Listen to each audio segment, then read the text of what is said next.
শোনো ছোট ভাই, একটা মেয়ের কিন্তু তার ভবিষ্যৎ নিয়ে কোনো চিন্তা করতে হয় না, কারণ এখন সে বাবার ঘরে, বাকি জীবনটা সে অন্য কোনো প্রতিষ্ঠিত ছেলের ঘরে কাটাবে। প্রমাণস্বরূপ আজকে তুমি ওই মেয়েটাকে ছেড়ে দাও, এখান থেকে ঠিক 1 বছর পর দেখবে ও ওর স্বামীর সাথে এক্স করোলা গাড়িতে ঘুরছে।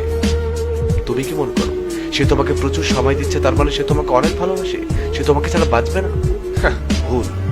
প্রথমত কেউ কাউকে ছাড়া মরে না, দ্বিতীয়ত ওই মেয়েটির বাসায় কোনো কাজ নেই, ওর ভবিষ্যৎ তো অন্য কেউ দেখবে।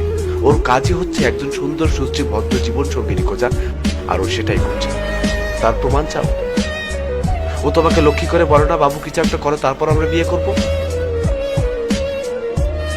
আজ তুমি না থাকলে ওকে বাইকে করে অন্য কোনো বড় লোকের ছেলে ঘোরাবে, আর তোমাকে সেই বাইক কেনার যোগ্যতা অর্জন করতে হবে। তাই না হলে 2 দিন পর ওই মেয়েই তোমাকে ফাঁকি দেবে, আর তুমি ফেসবুকে স্ট্যাটাস দিয়ে দুঃখ প্রকাশ করবে। মেয়েদের জন্য এই জগৎটা খুবই সহজ, কিন্তু একটা ছেলের জন্য তা অনেক কঠিন।